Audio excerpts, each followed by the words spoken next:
You're listening to Greater Good Radio Hawaii. Please visit us online at greatergoodradio.com. Today's guest is Kenwei Chong, co-owner of the E&O Trading Co Hawaii. He serves on the board of directors for the Hawaii Theater and the Gift Foundation of Hawaii. So Kenwei, how did you get involved with the Hawaii Theater, and does it have any bearing on your business at all, or is it just something on the side? You know, it doesn't really have bearing on my business, and it wasn't my interest to go into something for business purposes. But, you know, when I first moved home, I'd been away from the islands for about 15 years, and I wanted to get re-involved, not just through business, but through other organizations as well. A good friend of mine, Michael Pfeffer, approached me and said that he had been on the board for the Hawaii Theater for a number of years and wanted to know if I was interested in it. You know, I hadn't really been to the theater in a long time. I had been, briefly by it and so forth, and so I did a tour with Michael and with Sarah Richards, had lunch with them, and it was really interesting in what they were doing in terms of not just the theater itself, but I mean the structure itself is a beautiful structure, but in terms of what it meant for the revitalization of downtown. And I liked that idea. And so I decided to become a part of the board, and I was fortunate they asked me to do so. And, it's been I'm actually on my 4th year now, and it's been a great experience working with some really neat people. What I really liked about that board and like about the board is that it's a dynamic group of people, and for a board of 40 some odd people, it tends to be extremely nimble and efficient. And effective in doing what you're supposed to be doing. Are you able to share with us not necessarily your vision, but the board's vision of how the theater would impact Chinatown? Well, I think that it's supposed to be, the intention is for the theater to be kind of the cornerstone of a cultural revitalization of downtown. You've got a great or a beautiful facility in the theater itself, and I think it complements a lot of the architecture downtown to the extent that downtown becomes more of a live-work environment as opposed to just a work environment. I think the theater adds a nice dimension to that. It adds activity at night, as opposed to right now a lot of it's vacant at night, a lot of it's dormant at night. And you've seen that recently with Hotel Street and the revitalization of Hotel Street. Indigo has played a huge part to it, but now all the art galleries and so forth. So I think what they've been looking for and trying to develop for the last or since the 80s when they first took on this project is really coming to fruition now. It's great to see. So how did you get involved with the Gift Foundation, and does it all fit in together, or are they just separate? It doesn't fit in together. It fits in together for me in that, I've always told myself and my wife that being back here in Hawaii, I probably have the capacity to be involved with 2 nonprofit organizations if I'm going to make a difference and be effective at all. And so having been involved with the Hawaii Theater kind of fulfilled my sense of cultural philanthropy.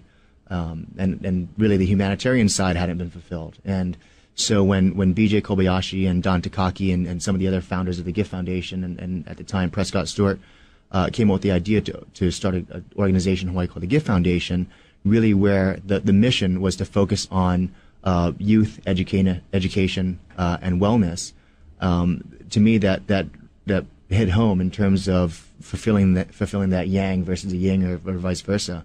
In terms of my nonprofit involvement. And that's how it came to be, and it's been a great experience so far. Can you explain a little bit about the Gift Foundation and what they do, what it means to you, Sure. for people that may not know what it is? Sure. The Gift Foundation was originally made up of 13 of kind of our peer group, and a lot of people who you've known, you've interviewed them here. But really the idea was to get our generation more philanthropically involved. And philanthropically involved in organizations that were not our parents' charity. And a lot of our parents' charity, for better or for worse, had to do with a lot of the cultural arts, which is great. And some of them didn't, but a lot of them were large, whether it would be the United Way or the Red Cross, and all very worthwhile organizations.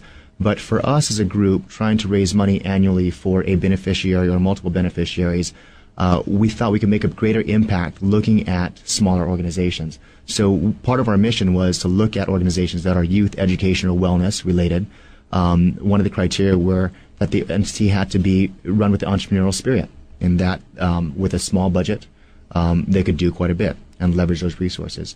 It also could not be our parents' charity, and it had to be run or founded or heavily influenced by our peer group. And so it was a way of leveraging our efforts to affect our peer group and others as well.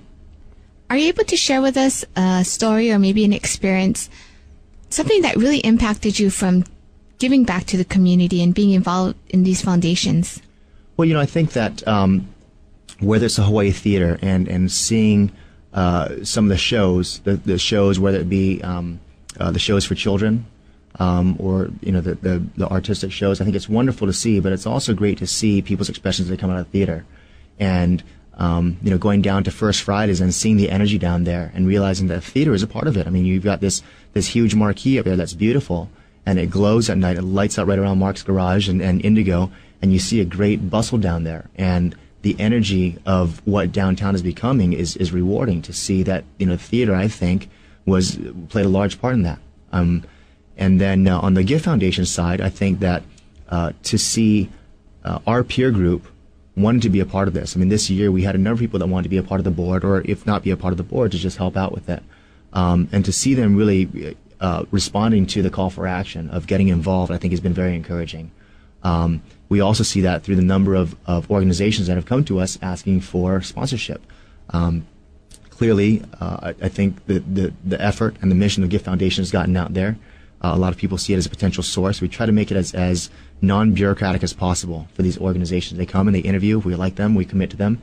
And there's not really any paperwork or grants needed to be signed or anything like that. It's, we'll go down, we'll meet with them, we'll see what their cause and their efforts are, and if we believe in it, we'll say that's who we're going to support this year. And it becomes relatively simple.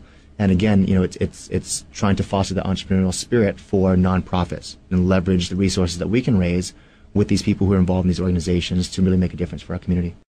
Thanks for joining us today on Greater Good Radio. For more information or a transcript of today's show, please visit us online at greatergoodradio.com. This is your host, Evan Leong and Carrie Leong, saying please join us next time for another episode of Greater Good Radio, Hawaii.